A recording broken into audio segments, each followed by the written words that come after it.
Muy buenos días, tardes, noches o cualquier horario que estén viviendo, queridos hermanos.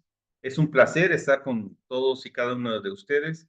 Gracias a Dios porque nos permite estar reunidos y perseverando en este camino de conocer más acerca de la palabra de Dios, sobre todo en estos días bueno, pues vivimos todos un poco esos tiempos de desasosiego, un poco de la pesadumbre de que nuestro pastor, el sucesor de Pedro, pues se ha adelantado a nosotros en el camino y bueno, pues nos habremos ese mismo lugar donde todos nos habremos de reunir algún día, ¿no?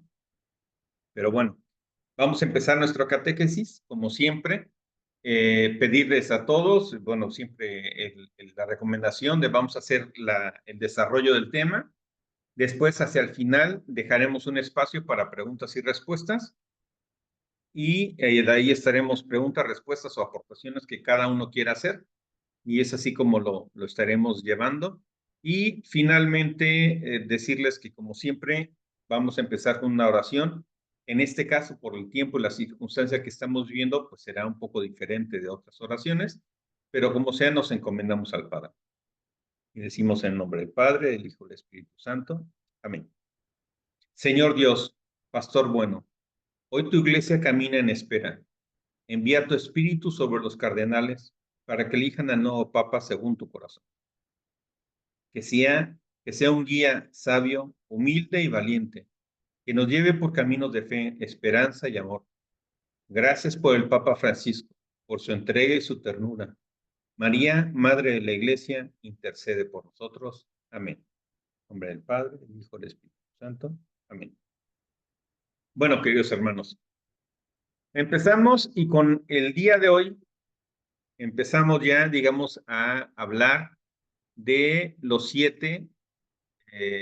digamos que los 7 mandamientos de la segunda tabla.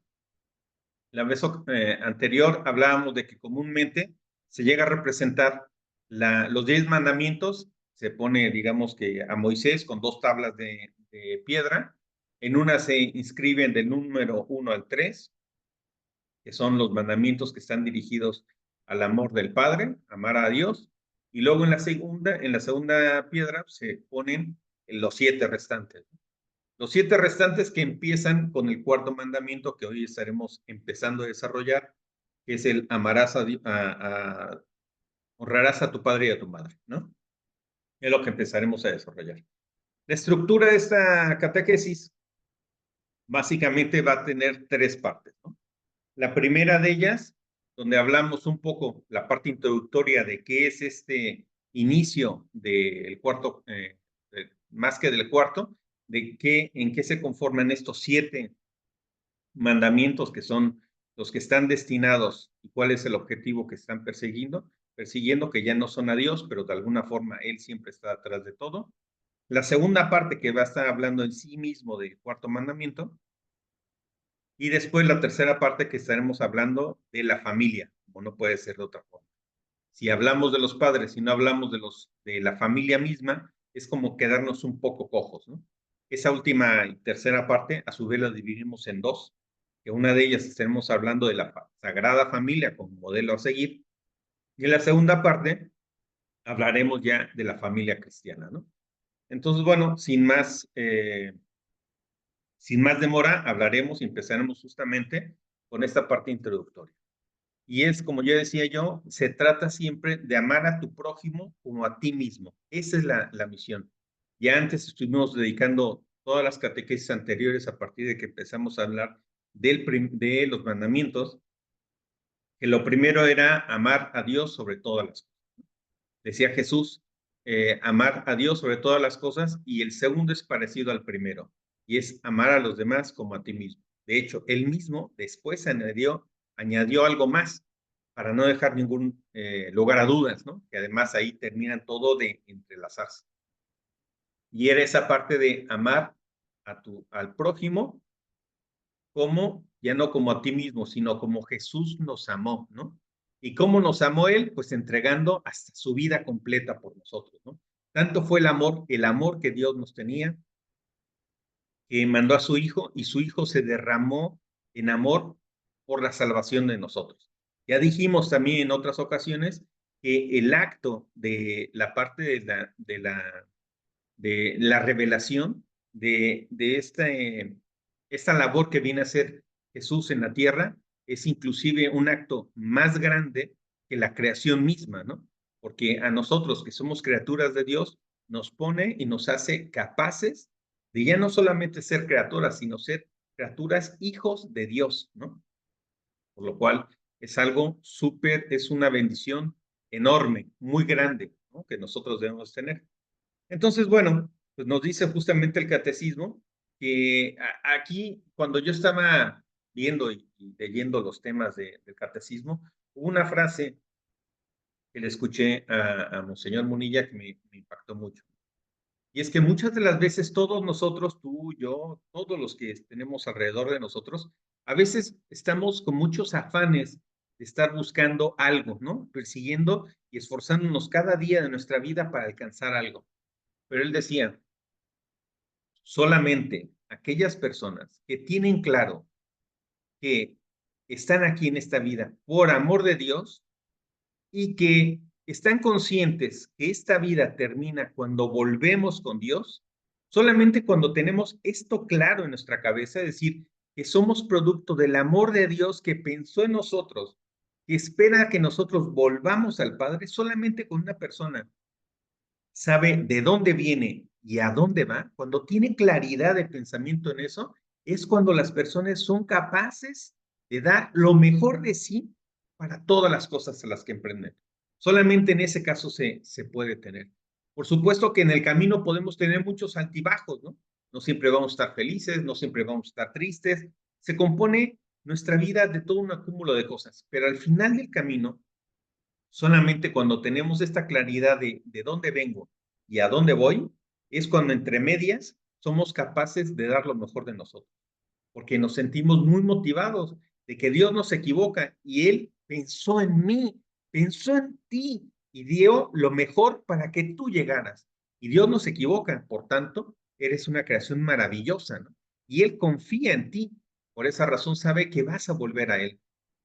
En ese caso es cuando podemos estar tranquilos de que podemos sacar lo mejor de nosotros mismos. Ese es justamente lo que nos dice el catecismo.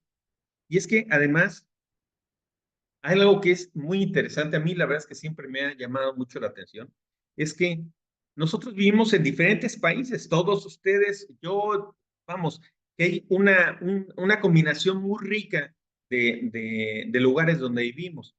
Sin embargo, ahí podemos sí que ver mucha combinación de diferentes estrategias y cómo es la vida en diferentes lugares, donde en algunos casos a lo mejor se vive más cerca de Dios o a veces más alejado. En muchos de los gobiernos de los países donde vivimos, seguramente, pues el gobierno mismo se ha encargado a lo largo de los años de tratar de separar todo este esquema de iglesia y Estado, y entonces no lo pueden ver bien, ¿no? Entonces, pues se han sacado una serie de cosas que reemplazan o que su intención es reemplazar todo ese fundamento religioso que norma la vida de nosotros para poner algo diferente, ¿no? Por ejemplo, aquí en España, hace algunos años, por cierto, ya está en desuso, pero se inventaron una asignatura en las escuelas que se llamaba Educación para la Ciudadanía, ¿no? Que era algo así como ética, ¿no? Entonces, esto en respuesta del gobierno de que era muy común que la asignatura de religión se daba de manera habitual en los colegios. Entonces, bueno, para tratar de quitar esa parte de la religión, metieron una que le llamaron educación a la ciudadanía. ¿Qué sucedió? Pues lo que siempre sucede, queridos hermanos, que cuando le has quitado el fundamento de por qué hacer las cosas, la gente se pierde en el camino, ¿no? A lo que voy es que cuando nosotros hemos abandonado justamente la razón de ser de por qué hacemos las cosas, entonces nos perdemos, ¿no? Porque no sabemos por qué empezamos las cosas. Estas asignaturas de educación para la ciudadanía, de ética y demás, cuando tú las metes sin poner el fundamento de por qué haces las cosas, es decir, quitas a Dios de la ecuación, entonces ese tipo de asignaturas quedan como muy vanas, como muy vacías, ¿no? Y luego es muy difícil que ese tipo de asignaturas no den lugar en una serie de transformaciones o de combinaciones extrañas, ¿no? Que se puede llegar a justificar en algún país avanzado, ¿eh? Recuerdo que se estaba estudiando, ya olvídense del tema del derecho del aborto, de la eutanasia, de la pederastia, o sea, ya se estaba metiendo y en algunos países, se supone que muy avanzados, de mucha vanguardia, se estaba metiendo la posibilidad de establecer y reconocer los matrimonios entre animales, mascotas y personas, ¿no? En fin, que todo esto se va tergiversando. ¿Por qué? Porque es muy difícil, cuando tú quitas a Dios de la ecuación, es muy difícil que, vamos, que puedas evitar que todo este tipo de aberraciones se puedan dar, porque no las puedes contestar si nos limitamos al asunto de decir, oye, pues es que esto es bueno o es malo, hay que respetar a los animales, hay que respetar los derechos de esto, de aquello. Al final terminamos como se supone que respetando todo, que es que traducciones no respetamos nada, ¿no? Y al final el camino es caer en este vacío, ¿no? En un vacío completo. Alguien alguna vez, de hecho, escuchaba en un programa de radio que alguien decía, bueno, pero ¿por qué si existen, por ejemplo, y está toda la gente con sus luchas reivindicativas de el matrimonio homosexual, del derecho de tener relaciones entre, bueno, pues, ya no sé ese colectivo cuántas letras tiene, ¿no? Es LGTBI, no, o sea, infinidad de letras, y que algunos habían salido, me tocó ver inclusive alguna entrevista, alguien que reivindicaba su derecho a sentirse como un perro y comportarse como un perro, entonces decía que era un perro, ¿no? Entonces, en ese tipo de personas o de colectivos, pues alguien decía, bueno, es que a mí me gusta tener relaciones con niños, ¿por qué me van a negar mi derecho? Si yo siento que ese es mi amor verdadero, ¿por qué me van a quitar la posibilidad de tener, pues, esas relaciones con infantes, con niños pequeños, ¿no? Y es justamente eso a lo que me refiero, queridos hermanos, que cuando hemos quitado a Dios de la ecuación, del fundamento de por qué hacemos las cosas, nos perdemos y todo suena como vacío. Y es muy difícil contestarle a esas personas porque no puedes reconocerle el derecho a ellos, ¿no? A ese derecho. Entonces, bueno, pues regresando, es justamente eso, ¿no? Cuando Dios está en medio de la ecuación, nosotros entendemos que lo que está en medio, en esa primera relación familiar, Padre, Hijo, Espíritu Santo, es el amor el que los une. Es el amor el que guía nuestros pasos. Todo lo que alguien pueda decir que es un comportamiento bueno, alguien que no se equivoca en tratar de hacer juicios de lo que es lo bueno y lo que es lo malo, es aquel que encierra en todo ese tejido lo que es el amor. Ninguna otra religión más que la de nosotros tiene como fundamento no la justicia, no, no las jerarquías, sino lo que nos funda nuestro actuar, nuestro comportamiento es el amor. Y el amor, cierto, también se ha utilizado de forma muy variada para diferentes cosas o para justificar cosas muy extrañas.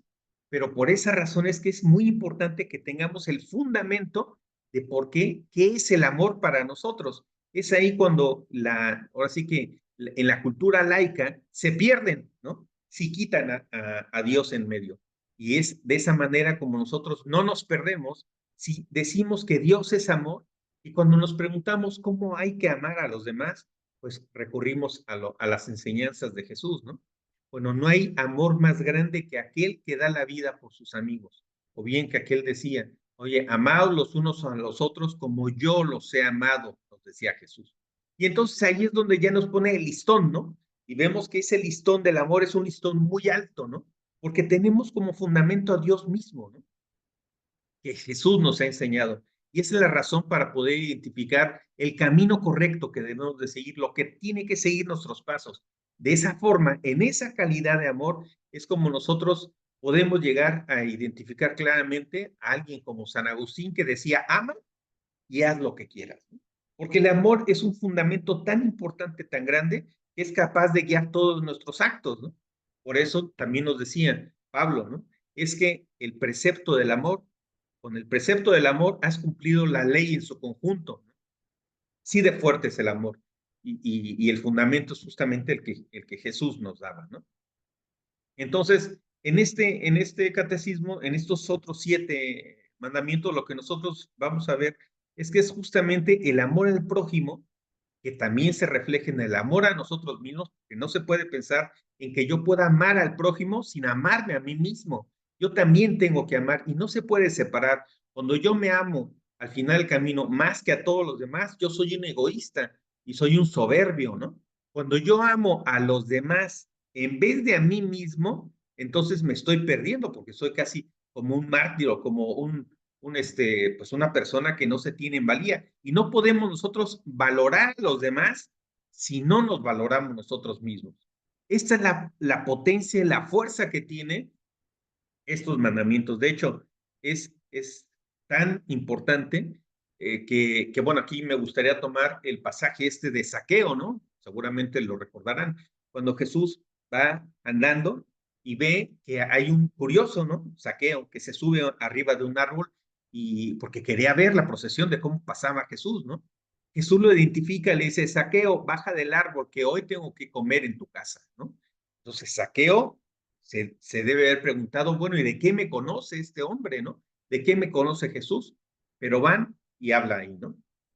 Dice el Evangelio que estaban comiendo, Jesús estaba dando sus explicaciones y explicando de cosas, no le estaba pidiendo absolutamente nada a Zaqueo, ¿no? Cuando dice el Evangelio que en un momento dado se levanta Zaqueo y le dice a Jesús, si yo lo primero que dice es, voy a repartir la mitad de mis bienes entre los pobres. Y si a alguien le he robado algo, le voy a dar el triple o el cuádruple, ¿no? De lo que le he robado.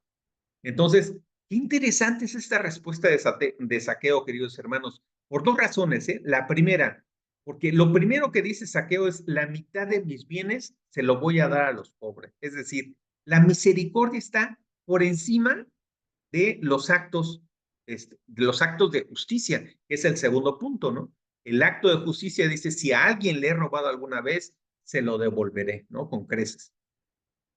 Pero esto aquí llama 3 cosas la atención. La primera, que Jesús no le estaba pidiendo nada, no le pidió nada, pero así son las cosas en la vida. Cuando Jesús ha entrado en tu corazón, querido hermano, te rejuvenece, te cambia todo por dentro, que tú tienes esa energía para levantarte y salir con ese entusiasmo y predicar algo que quizá tal vez está contracorriente, ¿no?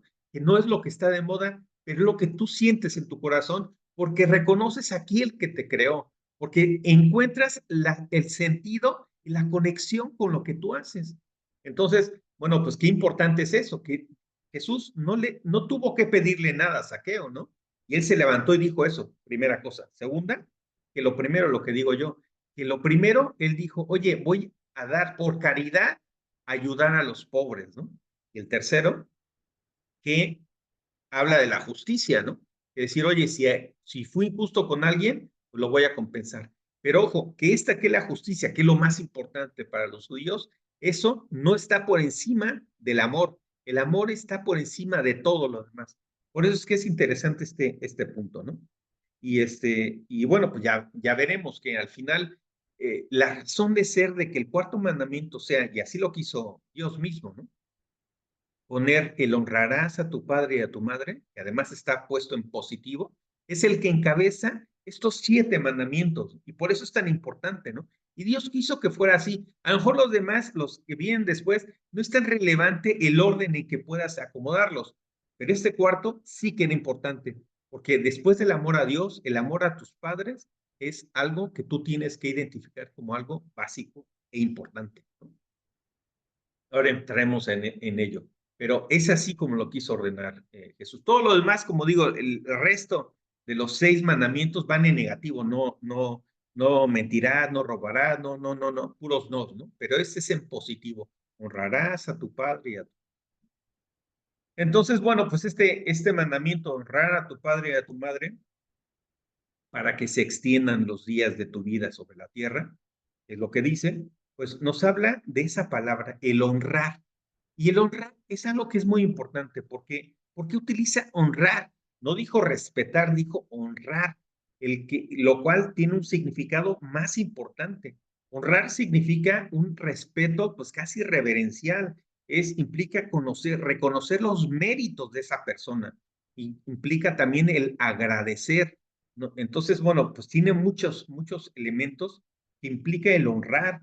Es además sentirse, el honrar a tus padres, es también sentir orgullo por tus padres, ¿no? Y por eso también es muy importante. Entonces, bueno, este elemento del cuarto mandamiento también tiene otro elemento que es muy importante, y aquí también me viene a la mente ese pasaje de cuando se pierde el niño Dios, ¿no? El niño Jesús. Recordemos, dice el Evangelio, que fueron como siempre, subieron a Jerusalén a celebrar las fiestas. Cuando llegan de regreso, se adelantaron los padres, pensaban que Jesús venía atrás, no se dieron cuenta, pasó al día siguiente y no se dieron cuenta que estaba, se dan cuenta que no está y se regresan a Jerusalén por él, ¿no? Estaban muy preocupados y hasta el tercer día lo encuentran y lo encuentran en el templo, escuchando y hablando y haciendo preguntas a los maestros de la ley. Y todos estaban muy asombrados de lo que decía Jesús.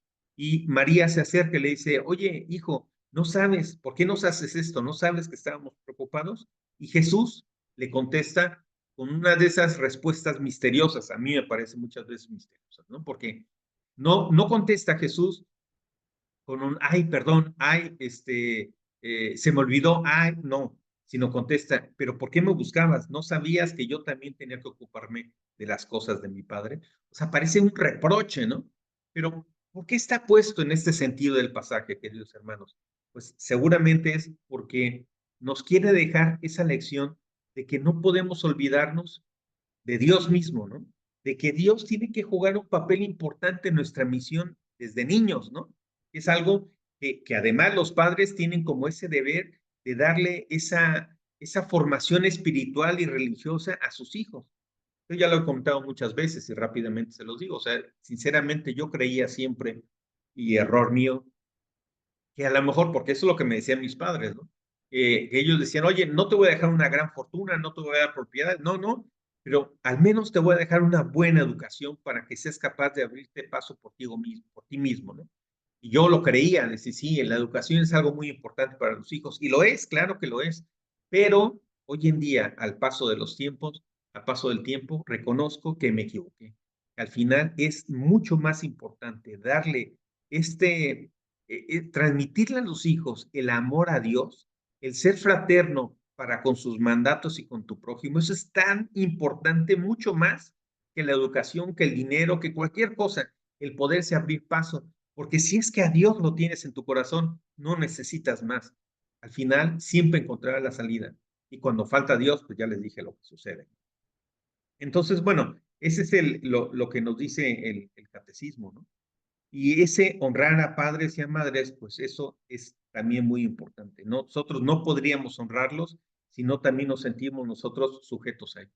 Pero es que además ese pasaje de la pérdida del niño, pues también nos deja más enseñanzas, porque después de eso nos dice que Jesús vivió sujeto a sus padres. Jesús era Dios, es Dios, ¿no? Y sin embargo, dice, vivió sujeto a sus padres. Y él siendo Dios también se sometió a la autoridad de sus padres, porque es justamente esa figura a la que él nos quería dejar. Estaba al cuidado de los padres y seguramente les obedecía y le mandaban a hacer algo y lo hacía y demás, ¿no?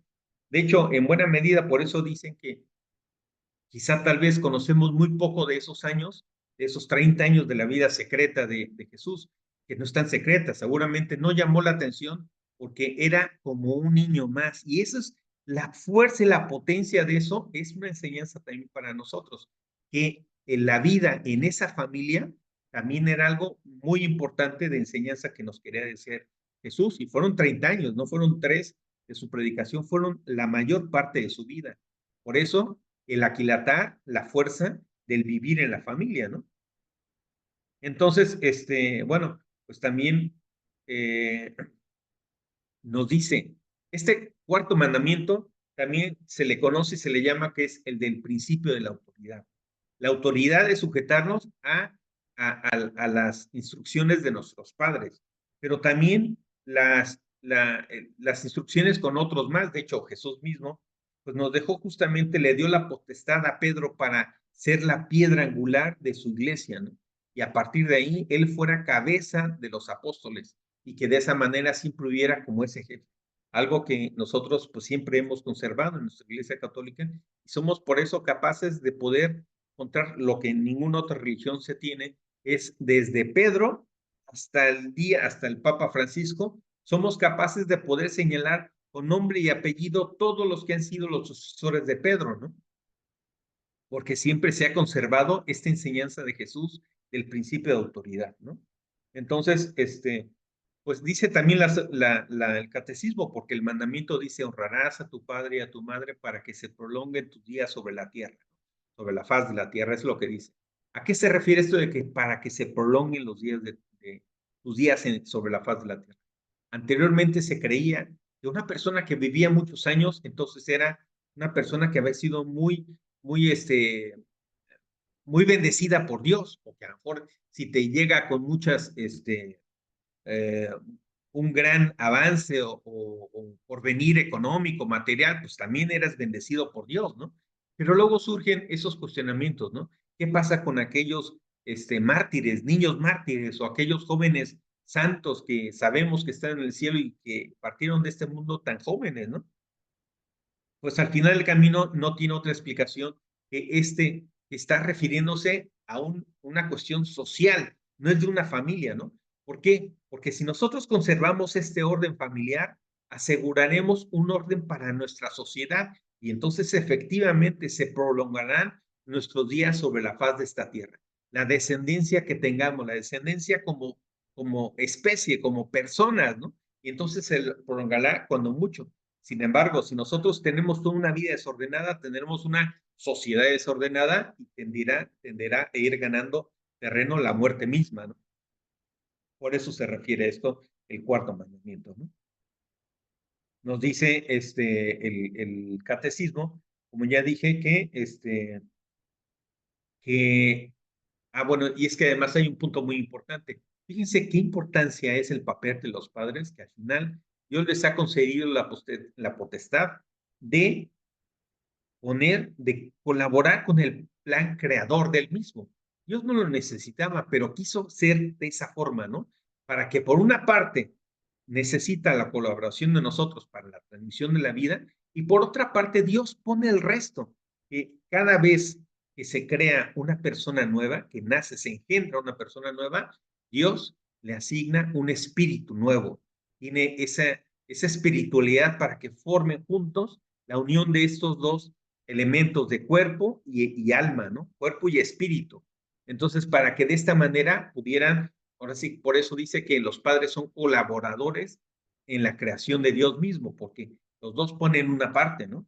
Y esto aplica para todos, ¿eh? No importa si el niño tiene un buen padre o mal padre, o si fue, como dicen unos, que veremos que no es así, un accidente o no accidente, no. Dios siempre cumple con su palabra y esto aplica para todas las personas, ¿no? Nos dice el catecismo que, que es muy importante, por esto último que digo, hay muchas veces que a lo mejor alguien de nosotros podemos llegar a, a mencionar o a decir, ¿no?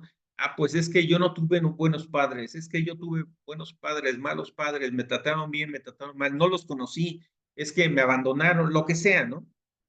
Por esa razón es que lo primero que es muy importante que tenemos que ser conscientes, es que evidentemente nosotros no elegimos a nuestros padres, pero por ser agradecidos de que nos dieron la vida y qué gran don es ese, ¿eh? Que a veces lo echamos en poco, lo tenemos por poco, pero es algo enorme. Yo creo que alguna vez les he estado comentando que yo colaboro mucho con algunas otras iniciativas, en particular algunas iniciativas por vida, y no saben qué acto de generosidad tan grande es que alguien le conserve, procure y le transmita la vida a alguien, que ya ese simple hecho es un paso muy grande, de gran generosidad. Entonces, pues por ese mismo hecho que te dan y te respetan la vida, y es un acto importantísimo para estar agradecidos, ¿no? Y si estamos hoy en día tú y yo hablando es porque tus padres y mis padres lo hicieron posible. Entonces, por esa misma razón hay que vivir como si nosotros hubiéramos elegido a los padres. Hay que vivir siempre como si nosotros los hubiéramos elegido y respetar y buscar todos aquellos elementos que sean importantes y buenos para poder reconocer esas cualidades buenas que nos hicieron. Ya decía yo que este cuarto mandamiento está destinado, se llama también como el del principio de la autoridad y está marcado a regular estas relaciones de respeto, cariño y amor entre padres e hijos, pero no solo, sino también está mandado a un jefe subordinado, a un maestro y un alumno, a un patrón y un obrero, a un esposo entre esposos, ¿no? Entre un hijo no solo con sus padres, sino también lo extiende a sus abuelos. O sea, todo lo que tenga que ver con la autoridad, es más, de un niño hacia no solamente padres y abuelos, sino hacia sus tíos.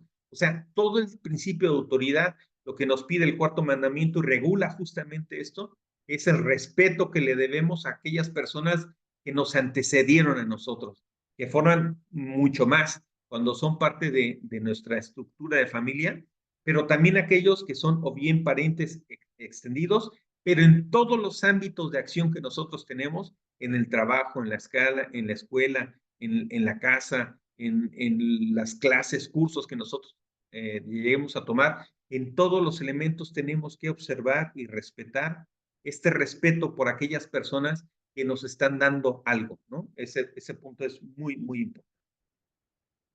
Nos dice el catecismo que la estabilidad es que vamos, que necesitamos, yo ya no lo escucho tanto, pero yo me acuerdo que siempre nos decían que cuando yo estaba chico que el ser humano es un ser social por nacimiento. Bueno, ese es así, es evidente, porque nosotros cuando nacemos necesitamos siempre de la ayuda y cuidado de alguien, generalmente es de nuestros padres, porque nosotros mismos solitos no podríamos hacer nada. Y hoy en día se ha demostrado que si un niño no está con, es más, si no siente el calor de una madre, se muere, ¿eh? Se muere, aunque esté bien de salud, se muere. Si un niño no está cerca de sus padres en sus primeros años de vida, es incapaz de aprender a hablar, ¿no? O sea, tantas cosas que nos dicen, tan importantes que nosotros necesitamos de los demás para poder ser, llegar a ser personas, que somos justamente esta familia en la base de la sociedad. Y si nosotros tenemos una buena base en casa, una buena familia, somos capaces de poder irradiar ese mismo orden a cualquier otro ambiente donde podamos estar desarrollando.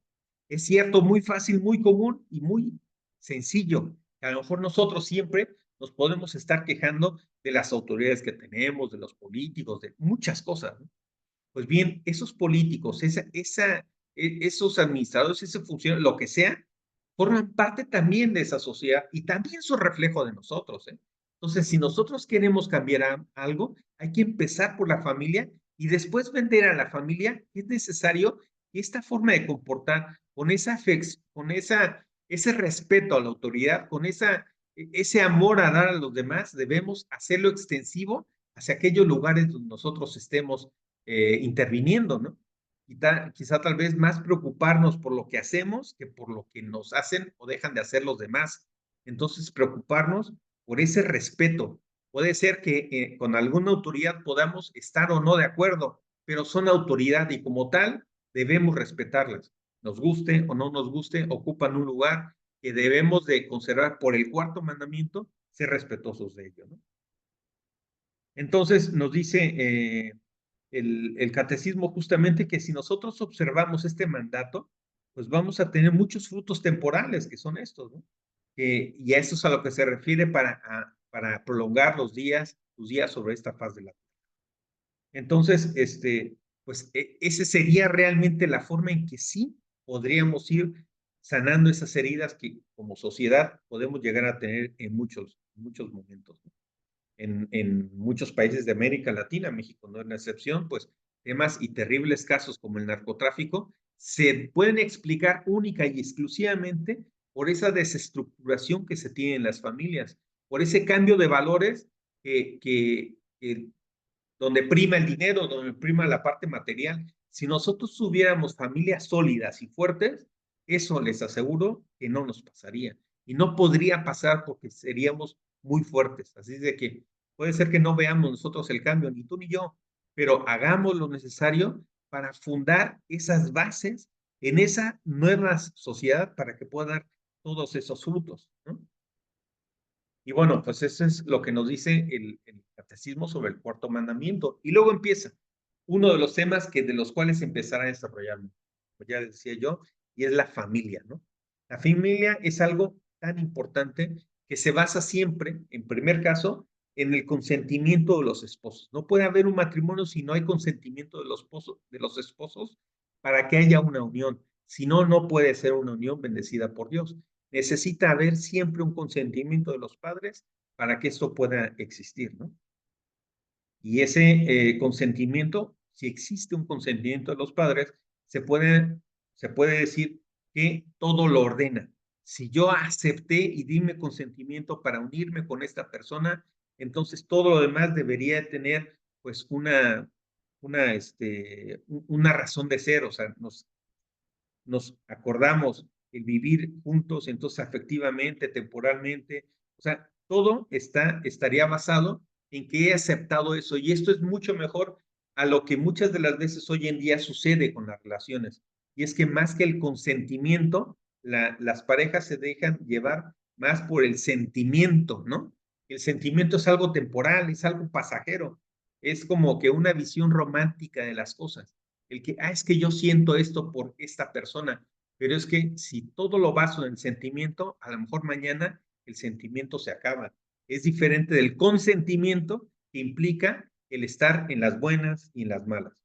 Claro, muchas de las veces, a veces me dirán, es que mi esposo, mi esposa cambiaron, yo no pude hacer nada. Bueno, habrá que pedir mucho a Dios, ¿no? Siempre. Bueno, nos dice el catecismo, por la misma razón de lo que antes hablábamos de la sociedad ordenada, pues que está claro para la iglesia, para nosotros que somos cristianos de la iglesia católica, pues el matrimonio es la unión del hombre y la mujer. Punto pelota, ¿no? O sea, del hombre y de la mujer. No puede haber otra combinación de otras personas. Que son cristianos, que son seres humanos como nosotros y por tanto debemos amar a cualquier persona sin importar cuál es su tendencia o elección o inclinación? Por supuesto que sí, amar a todos, sí, pero matrimonio solamente el del hombre y la mujer. ¿Por qué? ¿Por qué? Bueno, pues por este consentimiento que yo hablaba, por este prolongar los días de tu vida sobre la faz de la tierra, porque el matrimonio es la única forma en que Dios pensó que se pudiese justamente conservar la trascendencia y la conservación de la especie a lo largo de los siglos, ¿no? Porque ninguna otra unión es capaz de forma natural de lograr esa trascendencia. Alguien me dirá, pues sí, pero es que hoy en día existe la fecundación in vitro, es que hoy en día pues se puede hacer una inseminación artificial, en fin, tantos métodos. Pues sí, pero es que todos esos métodos, muchas de las veces, tarde que temprano, van a pasar por un aborto, un asesinato de algún embrión, por estar como que cumpliendo nuestros caprichos. Y la familia no es un capricho, queridos hermanos. La familia es algo que se tiene que velar y proteger, ¿no? La familia, vamos, que nosotros tenemos derechos. Una persona, un niño tiene derecho a tener padres, pero un padre no tiene derecho a tener hijos. Ese no es un derecho, porque eso se llamaría egoísmo. La generosidad que decíamos antes, tan grande es cuando dos personas son generosas para transmitir la vida, pero y sujetarse a ese niño y tomarlo en sus brazos y tomar la responsabilidad de su educación, de su manutención, de tantas cosas, de guiar, de ser cercano, de formar, eso sí, porque ese niño tiene derecho a ello, porque nosotros lo recibimos, entonces lo transmitimos, pero no existe el derecho de yo quiero tener un hijo porque quiero tener un hijo, o sea, no, no hay que cuidar mucho ese tipo de desviaciones que son incorrectas. No, no confundamos el orden de las cosas, ¿no? Por eso es que es muy importante eso. Nos dice que hoy en día, de hecho, muchas veces hablamos y escuchamos del matrimonio entre homosexuales y demás, y que debe respetarse. Y bueno, la iglesia siempre ha estado en contra de que se le llame matrimonio. Muchas de las veces a alguien le puede sonar razonable decir, es que dos hombres han vivido por mucho tiempo, son compañeros de toda la vida, y entonces el Estado debe tutelar y cuando muere uno, el otro debe recibir la pensión como si fuera su esposa. Bueno, pero habrá otra forma de llamarle, pero no matrimonio, porque el matrimonio es algo como lo pensó Dios, ¿no? Desde el origen. Entonces, por esa razón hay que ser cuidadosos en ese tema, ¿no? Nos dice el catecismo que por esa razón es que el matrimonio tiene que ser siempre tutelado y tiene que ser, pues, como cuidado por las autoridades competentes, pero no debe de sabotearlo, ¿no? Nos dice el mismo catecismo que muchas de las veces existen como dos conceptos, hablando justamente de las leyes en los países, ¿no? Entre la moralidad y la legalidad, y es algo que tenemos que tener cuidado, porque algo puede llegar a ser moral y puede estar prohibido, ¿no? ¿A qué estoy pensando? Bueno, pues una ley puede decir, pues es que el derecho a la objeción de conciencia y un médico puede ser que no quiera practicar un aborto en un caso dado porque él conscientemente sabe que está mal hecho y entonces moralmente él se opone, pero las leyes de un país a lo mejor lo obligan a que tenga que practicar un aborto. Ese es un caso de los que decimos es moral, pero es ilegal. Podemos tener el caso inverso, ¿no? Es muchas de las veces mucho más común cuando tenemos algo que es legal, perdón, que es ilegal, o sea, que no es moral y que es legal, ¿no? En el caso contrario. Y ahí, pues, el mejor ejemplo que tenemos es el aborto, que es el hecho de que se aborte a alguien, es inmoral, estamos asesinando a alguien, pero es legal, ¿no? Entonces, ese es un caso. En fin, tenemos unas leyes, un conjunto de leyes está bien sustentado cuando son legales y morales. Las dos cosas son correctas y son positivas. Cualquier otro caso, pues será una desviación de eso. Nos dice la importancia del catecismo de que tengamos consciente que todos los miembros de la familia, todos somos iguales en dignidad ante Dios. Sin embargo, nos tenemos que organizar claramente y por esa razón es importante que nosotros identifiquemos que todos tenemos derechos y obligaciones y hay roles que cada uno desempeña dentro de la familia y esos hay que identificar, cuidar y proteger, ¿no? Pero, pero que todos somos iguales en dignidad ante Dios, ¿no? Y que nuestra mejor imagen de esto es pensar en la Trinidad, ¿no? Nosotros debemos pensar en que nuestra familia debe ser a ejemplo de esas relaciones entre el Padre, Hijo y el Espíritu Santo. El Espíritu Santo es como el amor que existe entre el Padre y el Hijo. Esa figura es la que tiene que guiar justamente nuestra idea de familia, ¿no? Y bueno, sigue hablando el catecismo de que si nuestra familia somos capaces de conservar estos principios y los lleváramos a nuestra ciudad, pues tendremos una ciudad mucho más armoniosa, ¿no? Tendríamos una vida social mucho más armónica y que, bueno, eso es lo que nos permitiría poder impulsar asociaciones, instituciones que justamente lleven a una mejor convivencia entre las personas, ¿no? Y bueno, nos dice evidentemente el catecismo que el mejor forma o ejemplo que tenemos de una familia, parte de la Trinidad, tenemos que verlo en la Sagrada Familia. Esa fue la primera familia cristiana que existió, realmente familia cristiana.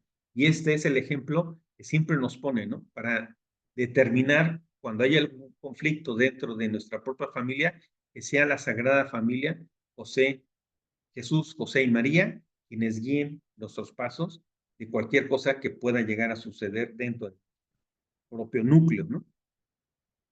Nos dice el catecismo que es justamente la Sagrada Familia donde nosotros podemos ver esos ejemplos que yo decía, con donde Jesús estaba sujeto a sus...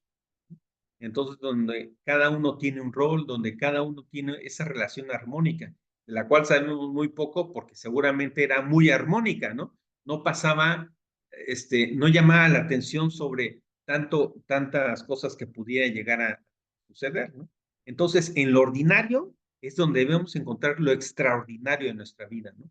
En el día a día se nos note esa forma de poder tener esa convivencia. ¿Y cómo no va a ser importante si es justamente a través de la familia uno de los puntos más importantes que debemos de tener presente y transmitir a las siguientes generaciones y a las generaciones de las generaciones, justamente es la transmisión de la fe? A veces puede ser que algunos de nosotros seamos padres, pero puede ser que seamos abuelos, ¿no? Bueno, si no nos tocó con los hijos, pues será nuestro deber que a las siguientes generaciones, a nivel de la que sigue, de la que sigue, pues seamos capaces de tratar de no renunciar justamente a ese acto de transmisión de la fe, que es lo más importante que a alguien se le va a quedar el resto de su vida, ¿no? Tenemos que tener claro que cuando nosotros logramos esto, lo que estamos logrando realmente en nuestra familia es tener ese ideal de comunión, que cuántas veces nosotros hemos visto en el Evangelio, en todo, es más, cada vez que celebramos la Eucaristía, Jesús una y otra vez nos habla de esa comunión, ¿no? Como una unión para con los demás. Cuando nosotros celebramos y recibimos el cuerpo de Cristo en la Eucaristía, pues hacemos un acto de comunión muy grande, pero no solamente con Jesús que está ahí, sino que hacemos una común unión con todos aquellos que están recibiendo la Eucaristía en el mismo momento. Y entonces todos nos hacemos uno. Y esos de los signos más bonitos que existen y que Jesús nos dejó para que nosotros nos viéramos como hermanos, ¿no? Para actuar de esa misma manera. Es triste a veces que apenas salimos de la misa y nos vamos rápido, que nadie nos vea, ¿no? Pero es que hay que tener conciencia de que somos hermanos unos y otros. Y por eso, pues, fortalecer esos lazos, ¿no? Y sobre todo es porque en esa familia donde se desarrollan los sentimientos más bonitos y más tiernos que uno puede llegar a tener, ¿no? No solamente el amor, sino es que el amor tiene que dar sus frutos, porque el amor que no da frutos está como muerto, ¿no? Entonces el llevar la acción, el que implica el hacer actos de caridad, el levantarte e ir hacia algún lugar, el tratar de buscar a pasar a la acción, ¿no? Eso es algo muy importante, pero sin descuidar siempre ese crecimiento espiritual, ¿no? Nos dice el catecismo que es por eso que es muy importante que la familia cristiana no solamente se reúna para orar, sí, que está muy bien, se reúna para ir a misa juntos, sí, también está muy bien, pero también tiene que ser evangelizadora y tiene que ser misionera, ¿no? Como mucho nos decía el Papa Francisco. Y todos podemos serlos, ¿eh? En cualquier trinchera que nosotros estemos, siempre habrá ocasión para ser evangelizador y misionero. Y si lo hacemos en familia, 3 veces bueno, ¿no? Entonces, eso es lo que nosotros debemos ir llevando hacia adelante. Nos dice el catecismo que, que pues justamente si nosotros llevamos esta convivencia, esta comunión, realmente es como podemos llegar a decir como la fórmula original en el matrimonio, ¿no? Recordemos todos ese punto que es muy común que se dice y se lee esos pasajes en una boda, ¿no? Dice, para que dejará a su padre y a su madre y será una sola carne. Pues, queridos hermanos, hay que ser una sola carne, no solamente en los esposos, hay que ser una sola carne en la familia, una sola carne en la familia extendida, una sola carne en nuestra sociedad, en nuestro grupo, en nuestra comunidad, porque solamente así podemos llegar a tener las ideas claras, ¿no? Que no basta solamente con decir, es que nos tenemos cariño, no, hay que demostrarlo, hay que tener una cooperación diligente, hay que interesarse por el otro, hay que saber dónde le duele, hay que ser empáticos, hay que procurarle el bien a los demás, ¿no? Hay que abandonar, pues, por eso yo creo que es tan bonito la imagen de la familia, que en la familia suceden muchas cosas. Yo creo que por esa razón es que Dios lo pensó así y por supuesto Cristo nos lo enseñó de la misma forma. Si lo pensamos con el paso de los años, nosotros podemos ver que es justamente en la familia donde se dan los actos de generosidad más grandes, el desinterés más profundo, porque nadie me va a pagar por lo que yo estoy haciendo por mis hijos, y sin embargo se hace. Y muchas de las veces para generar un bien a mi hijo es necesario que yo me prive de cosas. Y al privarme yo de cosas para mí, se las estoy dando al otro. Entonces, eso justamente contribuye a lo que tantas veces Jesús nos decía. Hay que vaciarte de ti para que te llenes de Dios mismo, ¿no? Solamente aquel que se ha vaciado de sí, que se llena de Dios, que le deje ese espacio a Dios, entonces uno se vuelve realmente hijo de Dios. Entonces, bueno, pues queridos hermanos, que tengamos esa idea clara de que todos esos tipos de actos, heroicos muchas veces, que alguien puede llegar a privarse del alimento, pues son esos actos heroicos que generalmente se dan en la familia. Y olvidaba, y con esto cierro, mucha gente luego dice, es que este es un niño no deseado, ¿no? ¿Cuántas veces hemos escuchado eso? Bueno, pues no, queridos hermanos, porque alguien, y también lo dice el Evangelio, aunque una madre pueda no querer a su hijo, que sepas que yo, tu Dios, sí te quiero. O sea, Dios pensó en nosotros, aunque es muy difícil que una madre rechace a su hijo, pero aunque eso sucediera, Dios no se olvida de nosotros. Entonces, cuando alguien dice, este es un hijo no querido, falso, porque Dios siempre nos quiso desde el momento en que pensó en nosotros y nos dio ese soplo de vida. Él sí nos quiso y nos querrá siempre, ¿no? Entonces, cuando tengamos ese tipo de ideas, sintámonos contentos y alegres de que Dios siempre nos quiso. Y así, pues nos prometió también una familia y esa familia la podemos encontrar en la parte más pequeña que nosotros tenemos, que es donde se da el génesis de toda la bondad que una persona puede ser capaz de. Bueno, queridos hermanos, hasta aquí la primera parte de este cuarto mandamiento. Honrarás a tu padre y a tu madre para que se extiendan tus días sobre la faz. Muchas gracias, queridos hermanos, y abrimos el espacio para que cualquiera tenga alguna duda, comentario, preguntas, aportación, lo que quieran, ¿vale? Muchas gracias.